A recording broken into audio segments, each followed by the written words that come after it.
All right, so I'm going to try and record this, but oopsie doopsies, I just pulled her in the mud. I didn't even want her to go in the mud, and I pulled her through the mud. Life.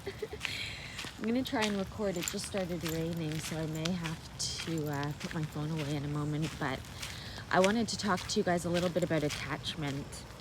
I wanted to talk to you about attachment and how it blocks your blessings. That really, in a multidimensional reality, we are attached and connected and in communion with all creation all at once. So to attach to anything is to deny God the ability for natural flow. Now, I know that this gets weird because many people view attachment specifically in relationships when it comes to romantic partnerships. And for me too, so let's talk about it. I had my first romantic partner that I had while I was awakening was a beautiful, beautiful being. He was a shaman in Colombia, and I learned so much from him, so much about spirit, and accessing various levels of my multidimensionality. Not through spiritual lessons that I requested of him, but through a lack of attention. He was so busy, and he was so, he had his own life, and I didn't want to be a burden. So I taught myself, I trained myself in my own spirituality, but through that, I still connected with him. I still connected with his energy. I learned how to play in the ethers to support each other energetically. But what I realized in those moments when I was attaching to him, I thought that it was only possible for he and I to connect on a soul level like that. I thought that it was only possible for he and I to explore the divine connection of our energy exchange. But the truth is that I came with divine codes individually, external from even him. And it's my honor and my job and my duty to hold these Christed codes as my own. And the further that I attached to him, the further that I believed he knew more, the further that I expressed my own doubt within my own presence, the further I pushed him away and into the arms of another woman. We co-created an affair together. And technically, it wasn't really an affair, because how can you cheat on someone when someone was never yours to begin with? I learned so potently through this relationship that it was always meant to be me, that it was never meant to be another person. It was never meant to be their responsibility to help me, heal me, pleasure me, fulfill me. It was always meant to be my role, my task, my honor, and my authority, because it's my reality. I get to draw in people into my reality, and I get to have relationships with people through my reality, and they will come and they will go, but I remain steadfast. I remain secure and holy within my own presence. Fast forward to today. I mean, I've been single for a while now.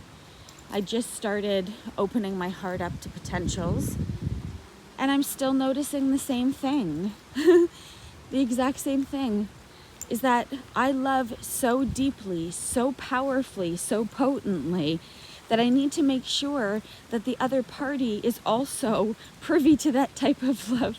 Because otherwise, I'm giving every aspect of myself while not receiving anything in return. And not that we need anything in return, but what we do need is respect, honor, and love. Attachment comes in the form of fear. Because really, if you are attached to something and you are grasping at it to hold on to it, you are terrified it will leave you. Well, guess what? What happens when it leaves you? Are you not still you? Are you not still all aspects of all of your own divinity? Let them come, let them go, but you remain in your holy presence. The moment that I released the love of my life from Colombia, I found myself on a deeper aspect of faith and communion within. I found myself the ability to pleasure and please and comfort myself when I need to. I'm connected with a multi-dimensional spiritual network of love, and all creation desires to honor me. So to attach to anything is to attach to an illusion wherein you can just release and allow God to bring further blessings. There is always a give and a take to all nature, to all creation. And we are no different. As human beings, we are no different. We honor our moments, we explore our presence, and we release in love when we are done with our moments so that God can bring the next. And it's the exact same for people, places, things, circumstances, events. It doesn't matter. Attaching only leads to blockages. But when you release in love, you're able to welcome further blessings that you didn't even know were coming. So release, let them go. Let the people that are harming your potentials go. Let the people that are harming your evolution and your own growth go. Let your job that is holding you back go. Plan accordingly, and one step at a time begin to take your reality into your own hands. We talked about it the other day, is becoming the captain of your ship. Now, the captain honors the moments from moment to moment and doesn't hold on to things that aren't his or hers. Mastery in all respects, balance and harmony. I am soaked, by the way, just so we're all aware.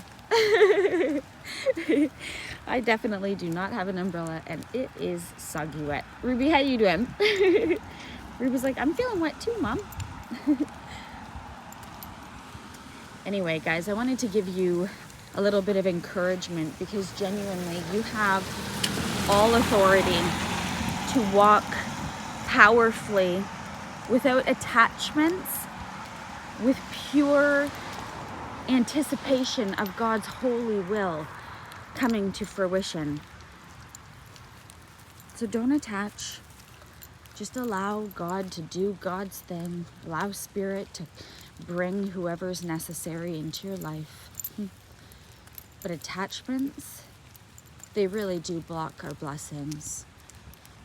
Divine anticipation of all things holy finding us as we release in love, that is love. That is evolution, and that is growth. When I released my sacred love in Colombia, it took me weeks to get it out of my solar plexus. I literally would be sitting there fine, and then all of a sudden I would think of him and I would start gagging on myself, heaving, because the attachment to him was so powerful, because we had connected on so many levels, and I had never even met the man. I had never even met him. I talked to him a few times on the phone, but mainly our connection was a supernatural ability to honor each other. And so now that I don't have him in my life as a lover anymore, I have him in my life as my heart. And we are connected and together, and he was right. He will never leave me. He will always be connected, but it doesn't mean that he has to be there in that respect. We never hold on to people that don't desire to be in our holy presence. I will never fight for someone to stay with me. I will never beg for someone to love me. Even yesterday, I was being brave and I asked someone to hang out this weekend. And they said that they would rather hang out with their kids instead of hang out with me, which is fine. because I don't mind. I don't mind being in my own reality, because one day God will bring me someone who sees my potency and sees my power and desires to take me as I am. I will never have to change. And so I become strong in myself, so that when that day comes and I have the opportunity to share my life with someone, I can attach to myself first in humble favor and faith, and then I can offer my holiness to them. Attachments. Let it go. And let God. I know it sounds weird, but let it go and let God. I love you guys.